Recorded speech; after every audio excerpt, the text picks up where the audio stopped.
Formado em Direito, tem mestrado em Economia e doutorado em Filosofia pela Universidade de São Paulo, onde ocupa o cargo de professor de Ciência Política. Ministro da Educação entre 2005 e 2012, liderou a criação do programa Universidade para Todos, o ProUni, e promoveu a ampliação do Fundo de Financiamento ao Estudante do Ensino Superior, FIES. Em 2012, foi eleito prefeito de São Paulo, cargo que ocupou até 2016. No mês passado, lançou-se na disputa pela presidência da República, após o indeferimento da candidatura do ex-presidente Luiz Inácio Lula da Silva. No centro do Roda Viva de hoje, Fernando Haddad, candidato do PT à presidência da República.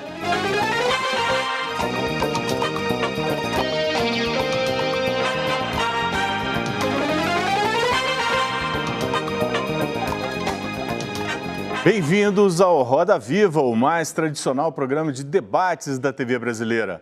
Hoje, no centro da roda, está o candidato do PT à presidência da República, Fernando Haddad. Estamos no ar em todo o país pela TV Cultura, pelas emissoras afiliadas, pelo nosso canal no YouTube e pela nossa página no Facebook. E também ao vivo no nosso perfil do Twitter. Para conversar com Fernando Haddad, convidamos Bernardo Melo Franco, colunista do jornal O Globo, Fernando Canzian, repórter especial do jornal Folha de São Paulo, Maria Cristina Fernandes, colunista do jornal Valor Econômico, Vera Magalhães, colunista do jornal O Estado de São Paulo e do site BR18, comentarista da rádio Jovem Pan. E Vicente Nunes, editor executivo do Correio Brasiliense. Somos acompanhados pelo nosso democrático cartunista Paulo Caruso, com desenhos feitos em tempo real. Queremos lembrar que fizemos insistentes convites ao candidato do PSL, Jair Bolsonaro, primeiro para vir pessoalmente ao Roda Viva. Como ele não manifestou interesse, oferecemos a possibilidade de que ele gravasse uma entrevista em sua residência no Rio. Bolsonaro também rejeitou essa possibilidade. E ainda hoje oferecemos à assessoria do candidato a proposta de que ele receba uma equipe do Roda Viva em sua casa no Rio, mas não obtivemos resposta. Boa noite, candidato. Boa noite, Ricardo. Muito obrigado por ter vindo. Grande prazer estar aqui com vocês. Eu vou fazer a mesma pergunta que eu fiz ao seu adversário quando ele veio aqui no primeiro turno. Aliás, você era o único candidato dos que liderava as pesquisas de opinião que ainda não tinha estado aqui no Roda Viva, então o prazer ainda renovado. Prazer é meu. A pergunta que eu fiz ao seu adversário quando ele esteve aqui foi qual obra, qual projeto, qual realização você gostaria de ter ligado ao seu nome, passar para a história com essa obra, com esse projeto ligado ao seu nome? Olha, na minha opinião, eu sempre digo isso, meu pai me ensinou que uma pessoa tem que acordar e ter para onde ir. A pior coisa que pode acontecer para um ser humano é acordar e não ter um destino. E ele me dizia que trabalho e educação são as coisas mais preciosas que um ser humano pode ter. Então, o Brasil que eu sonho, o Brasil que eu vivi como ministro da Educação, é o Brasil de trabalho e educação para todos. Eu gostaria de terminar o meu mandato dando essa perspectiva para todos os brasileiros. Bom, vamos começar a nossa rodada aqui com a Maria Cristina Fernandes no sentido horário. Feito na página 10 do seu novo programa de governo, está escrito o seguinte: Haddad é a única opção para a manutenção da nossa democracia. E eu queria saber do senhor o seguinte: o Brasil inteiro está assistindo a essa sucessão com muitas apreensões, mas ao se colocar como a única opção para a manutenção da democracia, o senhor está questionando a legitimidade de um resultado que não seja a sua eleição? Não, nós estamos alertando o cidadão do que pode acontecer com o Brasil no dia 28 de outubro. Meu adversário é uma pessoa que cultua a tortura, que tem como principal herói o torturador mais bárbaro da ditadura militar. Uma pessoa que diz para uma colega de trabalho no parlamento que só não a estuprava porque ela não merecia. Uma pessoa que trata quilombola como alguém que é medido em arroba, como se fosse gado. E diz mais, que os quilombolas que ele conheceu sequer servem para procriar. Uma pessoa que não perde a oportunidade de ofender a mulher, que falou que os nordestinos deviam comer capim. Eu acho que uma pessoa dessa não tem uma tradição que respeite a redemocratização, a grande jornada de redemocratização que eu ajudei a construir ainda como estudante. Porque eu sempre fui um amante da liberdade, um amante da democracia. Eu penso que as qualificações dele não o habilitam para governar o país em tempos democráticos e basta ver as declarações recentes dele. Aliás, o filho diz que fecharia o Supremo com um cabo e um soldado. E ainda diz, sem demérito aos dois. Mas, prefeito, Ele ontem, na Avenida Paulista, por transmissão, diz que iria eliminar fisicamente os seus opositores, que teriam que escolher entre a prisão e o exílio. Ele recebeu repreensão hoje de uma pessoa insuspeita. O presidente Fernando Henrique Cardoso manifestou incompreensão, né, indignação com as declarações de uma pessoa que quer ocupar o cargo mais elevado do país. Mas então, na minha opinião, é pouco o que foi dito no programa de governo sobre quem é Jair Bolsonaro. Eu acho que as pessoas precisam saber, até dia 28, de quem se trata. Mas ele teve 46 milhões de votos no segundo bloco. Então. Segundo bloco. Bernardo. Candidato, boa noite. Quando começou o segundo turno, o senhor foi escolhido como oponente do Jair Bolsonaro. O senhor e seus aliados anunciaram que tentariam formar uma frente democrática, atrair ex-adversários para a sua candidatura. Inclusive, alguns aliados seus falaram numa cena parecida com a do comício das diretas. O senhor atrairia gente como Fernando Henrique Cardoso, Marina Silva, Ciro Gomes. Alguns desses declararam um apoio um pouco envergonhado, outros se afastaram do senhor, preferiram não declarar. Por que essa tentativa de frente fracassou? Olha, eu não penso que tenha fracassado. Hoje, por exemplo, a Marina Silva, por meio da rede social, declarou apoio explícito à minha candidatura. Diz com todas as letras. Vou votar no professor Fernando Haddad. O que muito me honra, porque eu fui colega de ministério da Marina Silva, conheço a sua luta, a sua trajetória e tenho compromisso com a sua agenda ambiental. Ao contrário do meu adversário, que tem falado absurdos sobre a questão ambiental, a ponto de sugerir a fusão do Ministério do Meio Ambiente com o Ministério da Agricultura. Sabe que isso vai acarretar? Não vai ser só um prejuízo ambiental, vai ser um prejuízo comercial.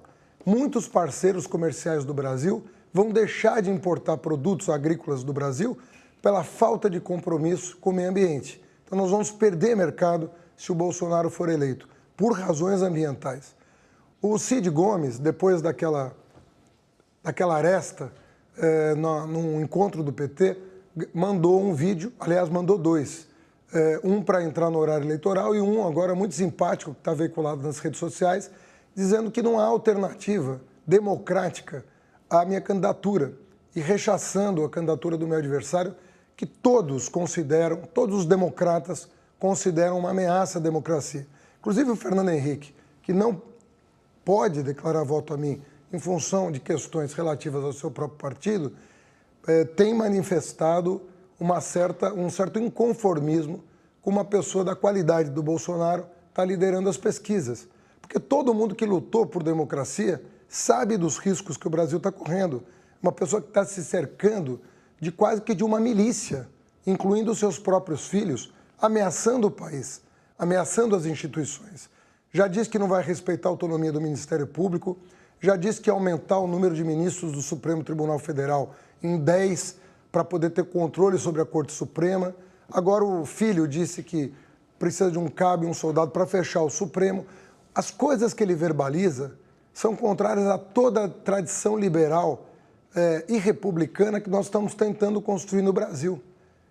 Então há sim um amadurecimento cada vez maior dessa ameaça e eu estou muito confiante de que isso vai ganhar força até o domingo que vem. Vera. Candidato, boa noite. Boa noite. O senhor falou em várias ameaças que o senhor vê à democracia. No entanto, o programa de governo do PT, do primeiro turno, que o senhor ajudou a redigir, fala que o Pacto Constitucional de 1988 foi quebrado com o que chama de golpe, que teria sido um golpe promovido pela mídia, por empresários e pelo Congresso contra a presidente Dilma Rousseff com a assunção do Michel Temer.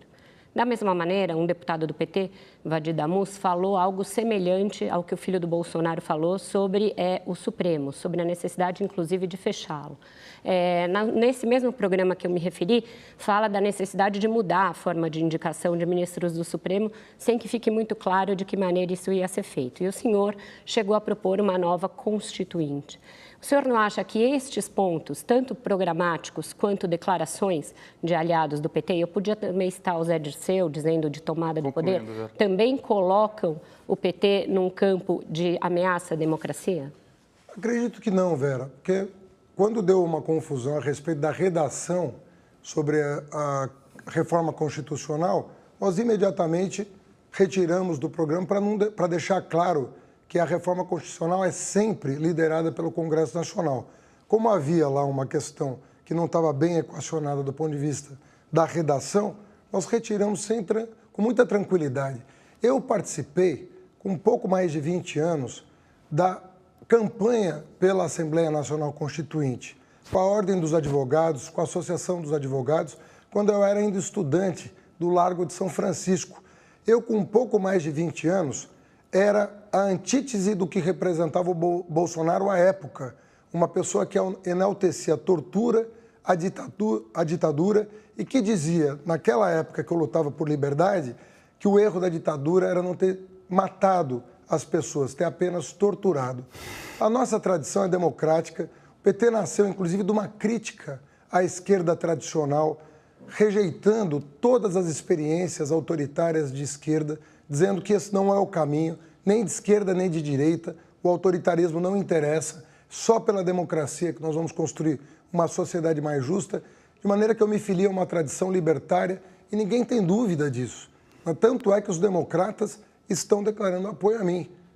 Ou, se não podem fazê-lo diretamente, rechaçando a candidatura do meu adversário.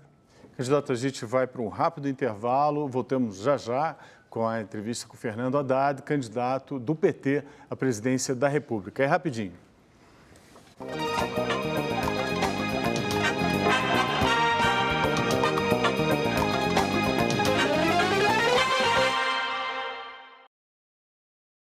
Estamos de volta com o candidato do PT à presidência, Fernando Haddad. Fernando, agora a gente vai continuar a nossa roda de entrevistadores com o seu xará, Fernando Canzian. Boa noite, Haddad. Tudo bem? Boa noite.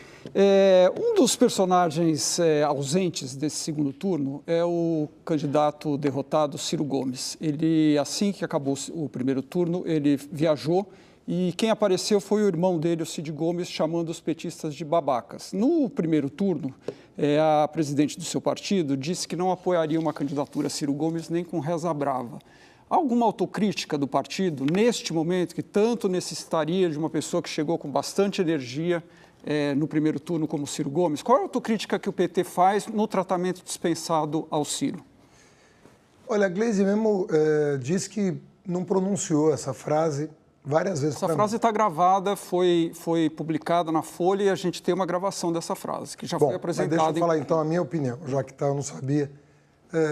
Não era a minha opinião, nunca foi minha opinião, e a própria Folha deu vários encontros que eu tive com o Ciro desde o final do ano passado, buscando uma aproximação do Ciro com o PT. Sempre considerei o Ciro um grande quadro político. Fui colega, eu, ministro da Educação, do seu irmão Cid Gomes, como governador do Ceará. Ele mesmo reconhece em vídeo que eu ajudei muito o Ceará na área da educação. Os resultados do Ceará, obviamente que é mérito dos cearenses, mas o Ministério da minha época ajudou tanto que a Assembleia Legislativa do Ceará me concedeu um título de cidadão cearense. Portanto, eu sou muito próximo do Ciro. E eu era dos petistas que cogitava que o PT sim podia apoiar o Ciro à presidência da República se houvesse uma aproximação maior. Os partidos PDT e PT estavam muito afastados e eu cheguei a ligar para o Carlos Lupe e sugeri uma visita dele ao Instituto Lula para falar com o presidente, o que aconteceu ainda em fevereiro deste ano.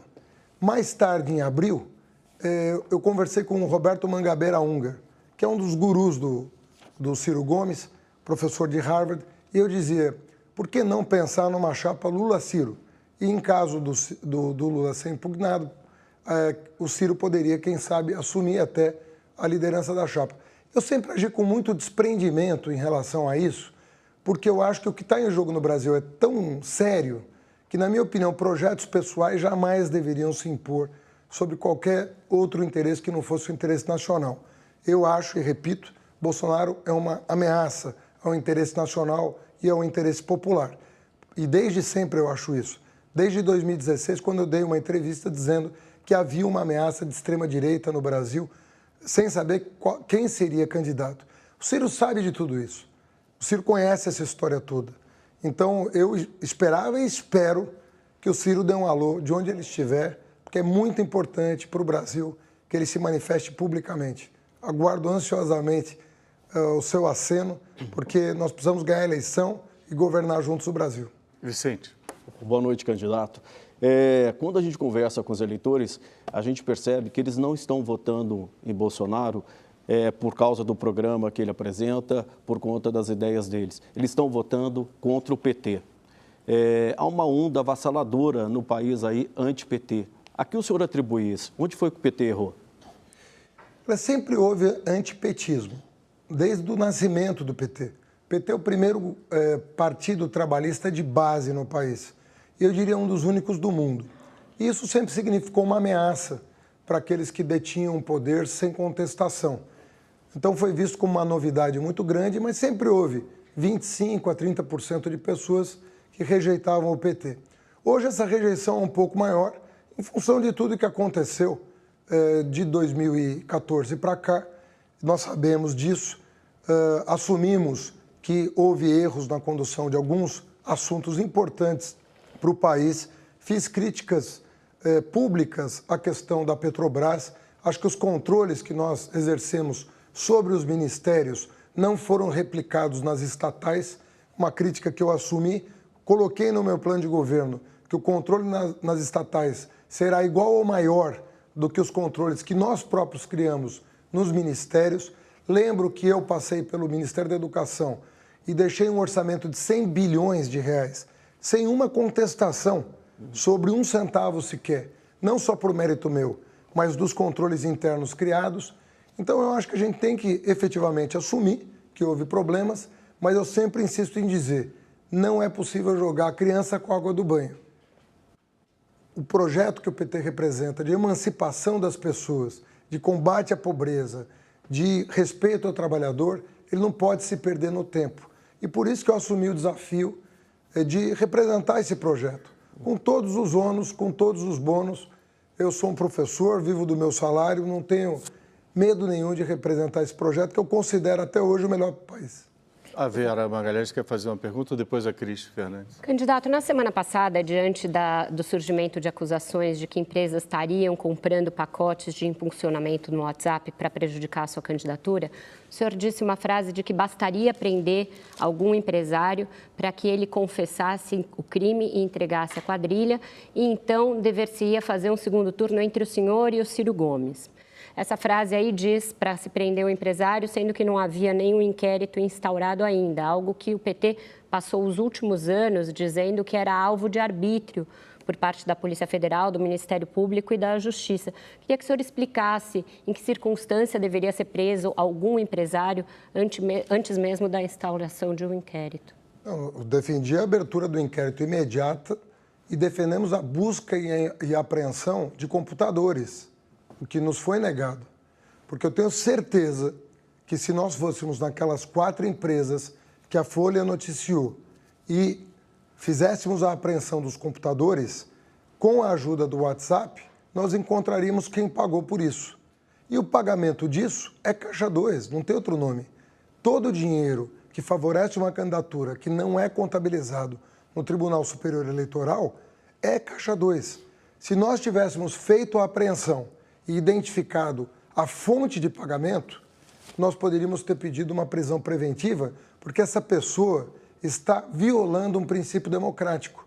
Como a própria Justiça já falou, houve juízes que disseram o seguinte: o Caixa 2 é um crime ainda mais grave do que a corrupção, porque ela coloca em risco a democracia. Essa frase não é minha, essa frase é do Sérgio Moro.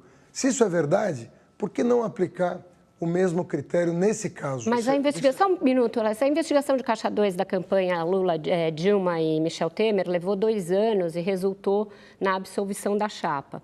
O senhor estava propondo um rito sumaríssimo que anulasse o primeiro turno e, portanto, a vontade de 46 milhões de eleitores entre a semana passada e o dia 28, ou seja, no intervalo de 10 dias. O senhor acha que isso é um rito justo da Justiça? Se fosse identificado, veja só, um único contrato era de 12 milhões de reais.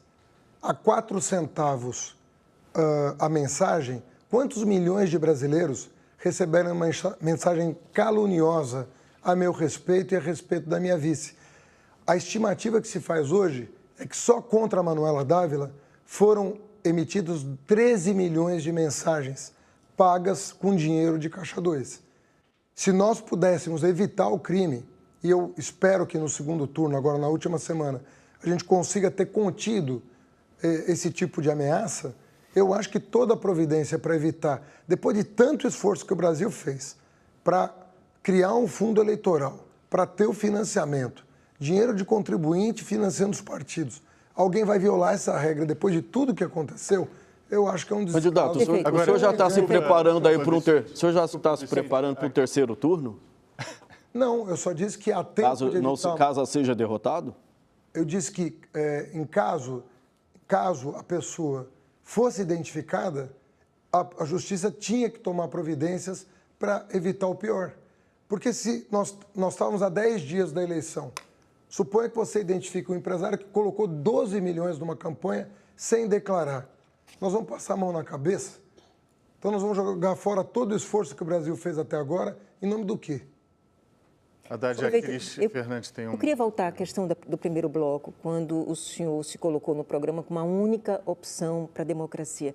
O senhor não acha que o PT corre o risco de repetir um erro que vem incorrendo ao longo das últimas décadas, de se colocar como a única opção para os eleitores mais pobres? É os nós contra eles. Quem está com nós são os democratas, quem está contra nós não são democratas. São 46 milhões de votos. Não é um pouco perigoso incitar o eleitor, incitar os eleitores que vão escolher o seu nome a questionar aqueles eleitores do candidato adversário, que eles não são democratas? Você está falando de um adversário que está incitando a morte das pessoas. Mas isso eu estou colocando em evidência ameaças que eu estou sofrendo na pessoa física. Esse cidadão que tem esse respaldo está ameaçando de morte. O filho dele, na Paulista, diz que vai declarar guerra à Venezuela. Ele nem conhece a situação das Forças Armadas. Porque a Venezuela tem condições bélicas superiores à do Brasil. Para o Brasil declarar guerra e mandar jovens brasileiros morrer na fronteira com a Venezuela, ou pede ajuda de um império internacional, provavelmente os americanos, a quem ele bate continência, ou nós vamos mandar jovens brasileiros pobres, provavelmente, para morrer num conflito que não é o nosso. O senhor acha que 46 milhões de eleitores não têm apego à democracia? O que nós temos que fazer durante uma campanha eleitoral é alertar. Você acha que os sociais-democratas alemães erraram ao alertar sobre a ameaça da chegada ao poder do Hitler, ou do Mussolini, ou do Franco? Foi um erro deles alertar? Eu estou dizendo que o Bolsonaro não tem cultura democrática. Isso está provado em centenas de vídeos. Agora, qual é a questão em relação a isso? Está faltando evidência de que ele não tem apreço pela democracia? A gente vai ter que sair. A gente vai ter que sair, depois a gente retorna com quem ainda não falou. Vamos para mais um intervalo, voltamos com o candidato do PT à presidência, Fernando Haddad. Fica aí só um instante.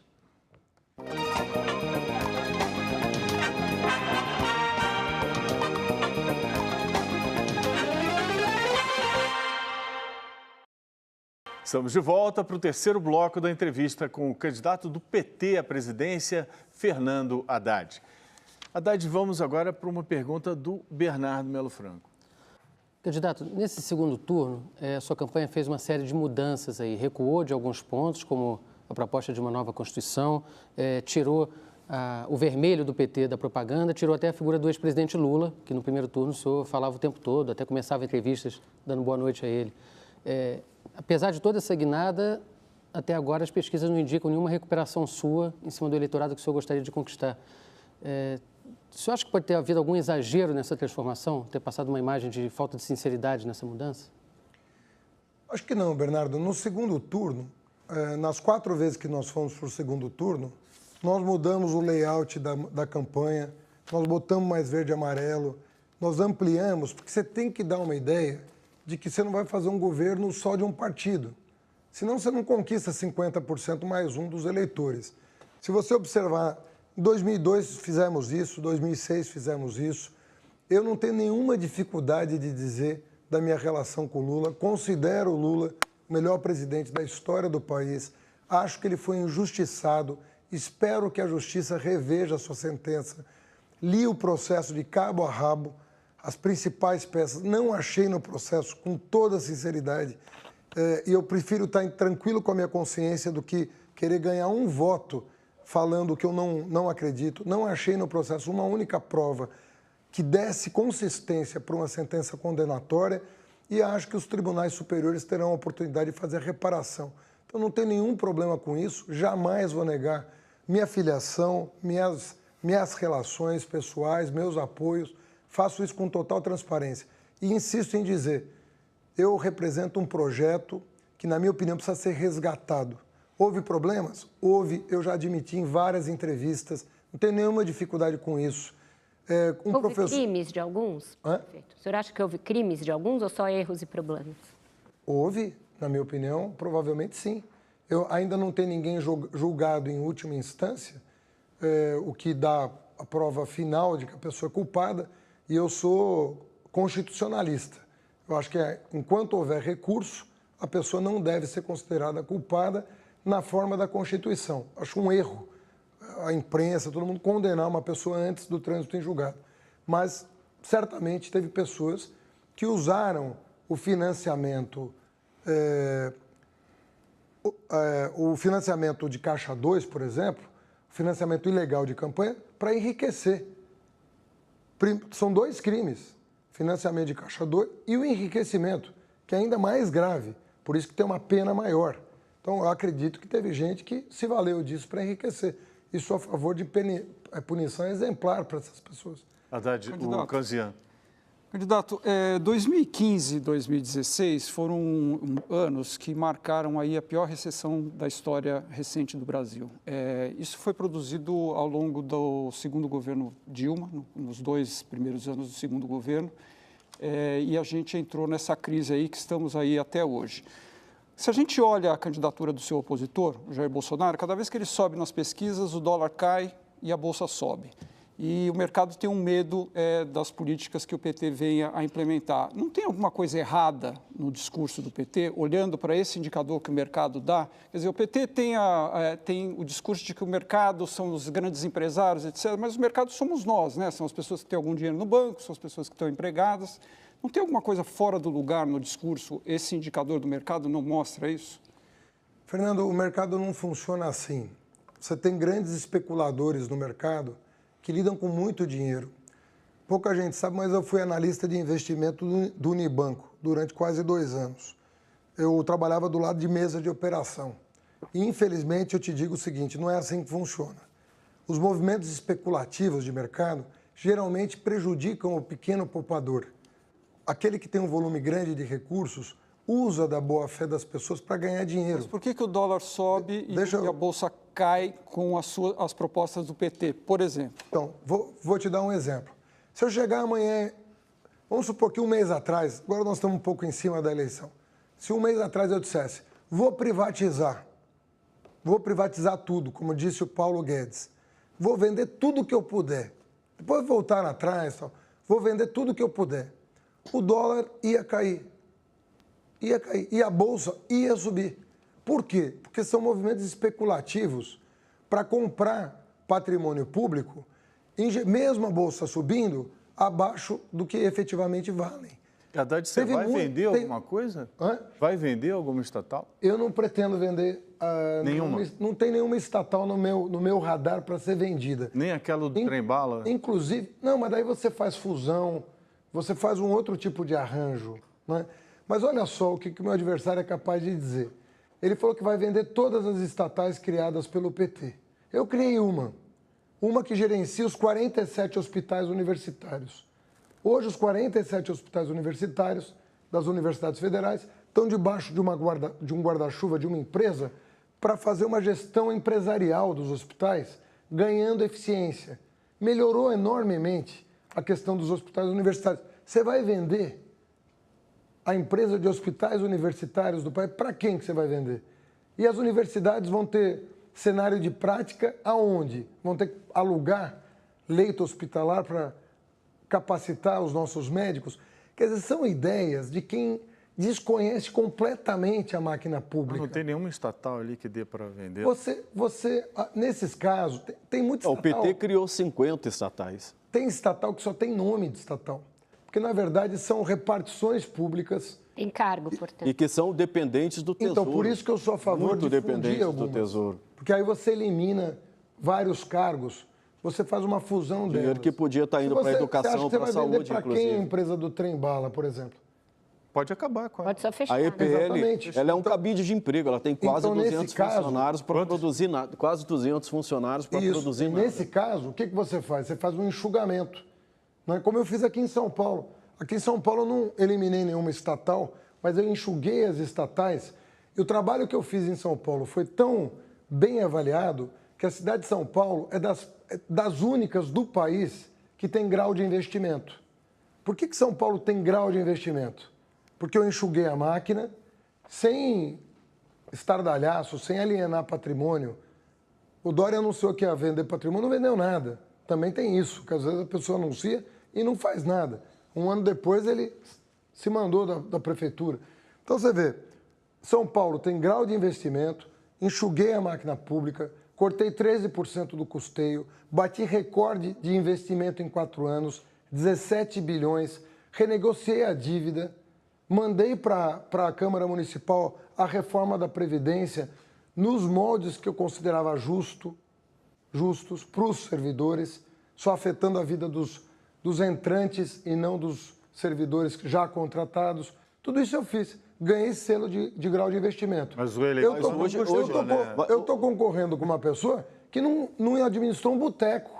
Sim. O candidato, mas a ex-presidente Dilma, ela levou o país a perder o grau de investimento. Hoje o Brasil, ele está na categoria considerado lixo.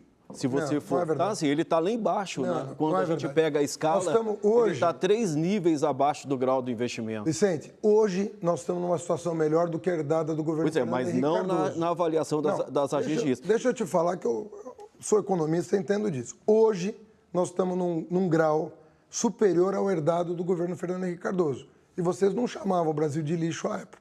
Chamávamos o Brasil de, pela classificação, se nós olhássemos... em chamar de herança maldita. E a Dilma deixou uma herança maldita. E é sobre isso que inclusive, mas eu quero perguntar. Hoje a classificação do Brasil é superior à da época.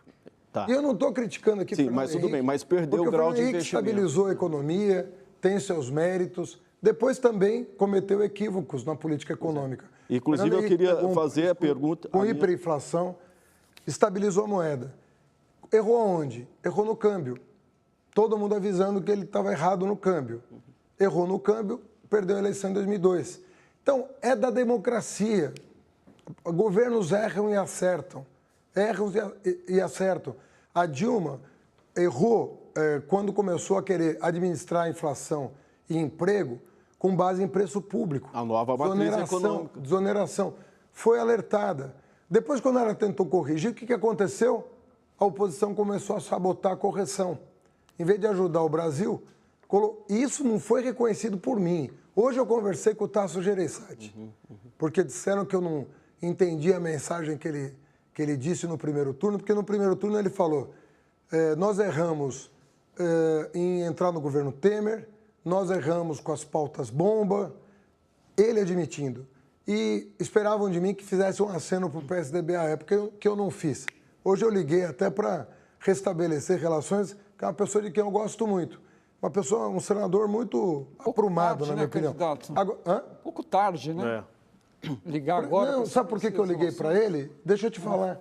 Porque saiu um artigo de um economista, Marcos Lisboa, na Folha, dizendo que eu não tinha entendido o recado do Tasso. Eu falei, pô, se eu não entendi, eu vou fazer o gesto de me reaproximar para compreender melhor o que ele queria dizer.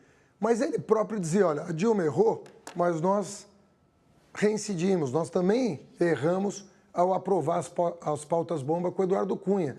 A crise não seria do tamanho que foi se não tivesse havido uma crise política envolvendo o Temer e o Eduardo Cunha. Ó, se a gente pegar o seu programa... Vicente, desculpa, só fazer a pergunta. Desculpe, a gente tem que ir para outro bloco. Eu não consegui fazer minha pergunta. Tá bom, você começa depois. Vamos para mais um rápido intervalo e voltamos com o candidato do PT à presidência, Fernando Haddad. É só um minutinho, aguarde.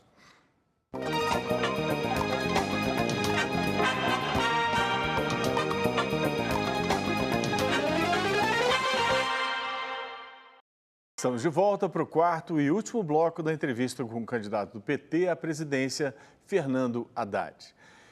Haddad, temos ali a pergunta Vicente reivindicando ali uma pergunta que não conseguiu fazer. E continua na área de economia, que parte do seu programa lembra um pouco a nova matriz econômica da Dilma Rousseff, que levou o país à maior crise da história. A gente viu lá em 2 anos o PIB caindo 7%, o desemprego passou de 4,8% para 13%, a dívida pública saltou de 53% para 77% do PIB e esse ano a gente vai ter o 5º ano consecutivo de déficit público. E a gente vê no seu programa, o senhor falando em conter juros bancários, regular a política de combustíveis, controlar preço de gás. E, o senhor não teme repetir os erros da Dilma e levar de novo o país para o buraco? Vicente, você está completamente errado na sua avaliação. O que eu proponho é uma reforma bancária. E todos os... Não sei se você ouviu os debates no final do primeiro turno. A Dilma falava a mesma coisa. Não, querido. Não, a Dilma não fez uma reforma bancária. A Dilma... Redução do spread, que nunca saiu. Você deixa eu... Lógico, desculpa. O que foi feito foi usar os bancos públicos para reduzir artificialmente o spread. E isso eu não estou propondo. O Alckmin estava propondo uma reforma bancária depois que colou no meu programa. Porque se nós não fizermos uma reforma bancária, nós nunca vamos nos tornar uma sociedade capitalista moderna, porque não existe sistema de crédito no Brasil. Com 300% de juro do cartão de crédito, 120% do cheque especial, 40% do capital de giro, não tem empresário que consiga ter lucro suficiente para pagar o banqueiro. Uma reforma bancária é essencial. Então, desregulamentar o setor, apoiar cooperativas e fintechs, sobretaxar os bancos que cobram spread abusivo, isso não tem nada a ver com o que você está falando. Nada, nada, rigorosamente nada. A questão do gás é uma questão completamente diferente. Eu estou pegando um item que representa 4% do faturamento da Petrobras e estou dizendo que este item específico vai entrar na cesta básica, porque é um item fundamental para as famílias pararem de cozinhar a lenha ou a álcool, com os prejuízos, inclusive, para a saúde pública. Tem hospital lotado com gente queimada. Então, falar que o gás vai ter um tratamento específico do governo, senão você vai dizer que o subsídio ao diesel que está sendo dado pelo governo Temer lembra a Dilma, e não é verdade. Se você pega um item e isola esse item e dá um tratamento específico, não tem nada a ver com... lembra a Dilma porque acaba no Tesouro, tudo bem, né? O Canzian bem curtinho, e eu peço ao candidato também para fazer as respostas bem curtas possível. O senhor falou do subsídio ao diesel, né? O que o senhor faria nesse caso? Agora o senhor está prometendo gás, né? Estava no programa eleitoral hoje, R$ 46,00 o botijão no lugar de comércio está 80, quer dizer, o senhor está dando um subsídio aí de quase 100% para o gás. Subsídio de 100%. Não, subsídio de 50%, enfim, 100% o valor seria a maior. Na questão do diesel, o que o senhor faria? Houve a greve dos caminhoneiros, o subsídio ao diesel é 4 vezes maior do que o que você está falando. Então, mas o senhor manteria? Não, eu diminuiria o subsídio ao diesel e faria o subsídio ao gás. O gás precisa de mais subsídio que o diesel. Você tem uma desproporção aí. Se tiver uma greve de caminhoneiros como teve, o que o senhor faria? Mas você tem uma tabela de frete hoje, que o Supremo já declarou constitucional. Até para minha surpresa. Eu achei que o Supremo não fosse aceitar. Mas já que aceitou, a gente senta com os caminhoneiros e estabelece um frete que seja compatível com as suas necessidades de reprodução. Agora, não tem sentido você dar um subsídio de 13 a 15 bilhões para o diesel e não dá de 4 para o gás de cozinha, sendo que as famílias pobres estão fugindo do gás e indo para a lenha. Não faz sentido. Então, temos que equilibrar. Esse equilíbrio é absolutamente possível e não representa absolutamente nada em termos do rearranjo interno da Petrobras em relação ao Tesouro. Vai custar um centavo a mais. Vamos ali do Bernardo. Candidato, o seu adversário o tempo todo diz que o senhor, se ganhar a eleição, vai soltar imediatamente o Lula, coisa que alguns aliados seus já disseram, inclusive como o governador Fernando Pimentel. Eu queria que o senhor esclarecesse se o senhor assina ou não um indulto, graça ou alguma coisa desse gênero para ele. Olha, e caso ele continue preso... É a 10ª vez que eu respondo essa pergunta. Mas se ele continuar preso, qual seria o papel dele no seu governo? O senhor vai visitá-lo na cadeia? Eu disse e repito, o que o presidente Lula quer é um julgamento justo nas cortes superiores a que ele tem direito. Não está pedindo favor nenhum. Não está querendo ser tratado de maneira distinta de qualquer outro cidadão. A mudança de jurisprudência aconteceu em 2016, pelos vistos, com vistas ao caso dele. Porque desde 2009, o Supremo tem um outro entendimento. Então está sendo feita uma série de revisões do entendimento do Supremo sobre várias coisas. Sobre condução coercitiva, sobre sigilo de grampo telefônico, sobre delação premiada. Está sendo tudo revisto. E se ele O que ele está pedindo é o seguinte: zelar para que as cortes superiores façam um julgamento apartidário com base nos autos. Eu não acho que está pedindo demais. Candidato, vamos lá, Vera, no rapidinho. início da campanha o senhor se apresentou Haddad é Lula, Lula é Haddad, e o ex-presidente Lula ditou de dentro da cadeia a estratégia que faria com que o senhor fosse ao segundo turno graças a uma transferência de votos dele. O senhor não acha que o PT exagerou demais na dose de um teatro, de uma candidatura que já se sabia que não seria aprovada pela Justiça Eleitoral e que isso ajuda a explicar a revolta da população e o voto no Jair Bolsonaro? Eu acredito que não. Eu acredito que a nossa esperança era de que algum organismo internacional se manifestasse. E, até para nossa surpresa, na reta final, a ONU se manifestou, dizendo que o Brasil não tinha o direito, pela convenção internacional que assinou, de cassar o registro da candidatura do Lula. Foi um comitê específico da ONU, né? Mas olha, não foi a ONU. É muito raro você conseguir uma liminar da ONU. O mérito vai ser julgado em março, aí pelos 18 integrantes da comissão.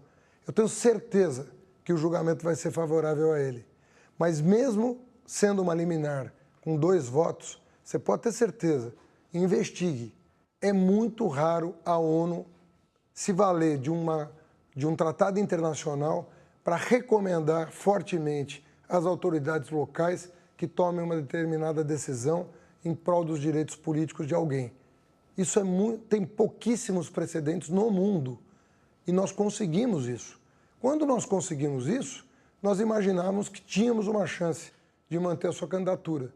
Infelizmente, o TSE disse que o tratado não vale no Brasil e desaconselhou e cassou o registro. Só aí que eu assumi, eu era vice e assumi a cabeça da chapa. Haddad, Cris Fernandes.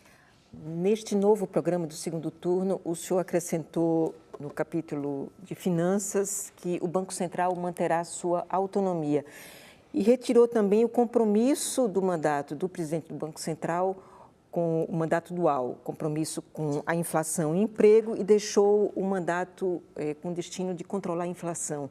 Eu queria saber o que mudou no país nesses poucos dias entre o primeiro e o segundo turno para ter sido necessário acrescentar uma autonomia do Banco Central. Por que isso já não estava no primeiro turno? E o que mudou no emprego para o senhor ter retirado esse compromisso do mandato com a manutenção? Na verdade, houve uma também foi no espírito de corrigir a redação em proveito da clareza. E isso é bom fazer durante a eleição. Porque o que o mercado entendeu? Que o Banco Central ia passar a ser responsável pela política fiscal do país. Quando, na verdade, o que nós quisemos dizer foi que ele também seria responsável e será pela reforma bancária. O Banco Central vai ter que fazer no meu governo a reforma bancária. Não vai ser capturado por banco mais. Porque o Banco Central hoje, que fala que é independente, na verdade, do mercado ele não tem independência nenhuma. Ele sempre foi capturado pelo interesse dos bancos. E aquela maneira de nós, que a gente queria dizer exatamente isso, que além de controlar a inflação, que pela Selic, que é o instrumento que ele tem de controle da inflação, o Banco Central, no meu governo, terá a obrigação de apresentar ao país a reforma bancária que nunca apresentou. Porque o CAD não cuida de banco. O CAD não cuida de concentração bancária. Na minha opinião, ou o Banco Central transfere para o CAD a questão da concentração bancária e deixa o CAD cuidar, exigindo uma desconcentração ou abertura do mercado para novos bancos, ou o Banco Central apresenta uma reforma bancária. Mas acrescentar autonomia não significa isso não tem nada a ver com autonomia. Sim, mas de fixar a Selic. Mas foi a minha pergunta. Então, ao acrescentar a autonomia, o senhor não está vinculando isso à reforma bancária. Por que o acréscimo de autonomia? Porque passou a impressão de que o governo ia ter ingerência sobre a fixação da Selic, e não. O governo fixa a meta e quem busca a meta é o Banco Central no gozo da sua autonomia.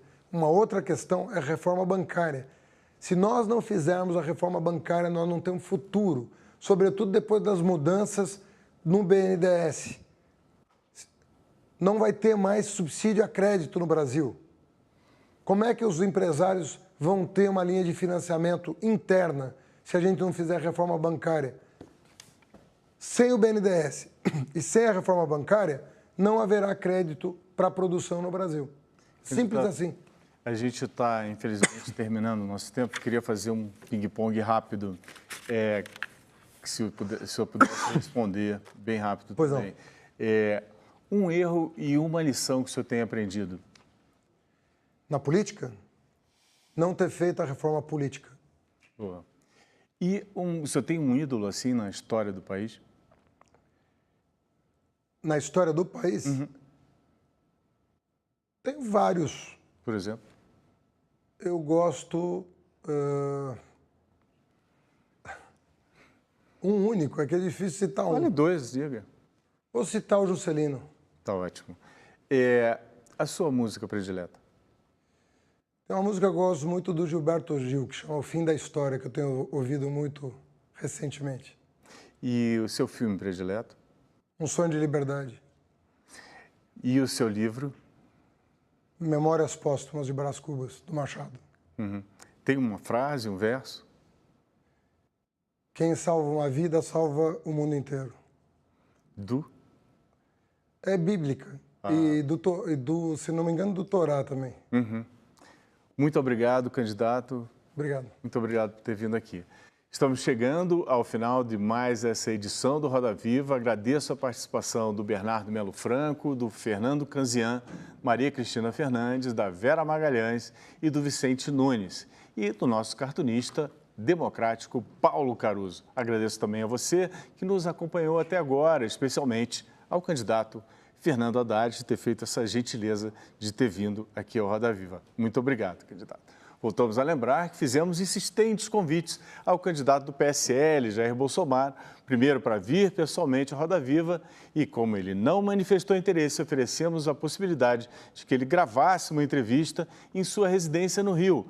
Mas Bolsonaro também rejeitou essa hipótese. Ainda hoje oferecemos à assessoria do candidato a proposta de que ele receba uma equipe do Roda Viva em casa no Rio, mas ainda não obtivemos resposta. Boa noite, boa semana a todos e até a próxima segunda.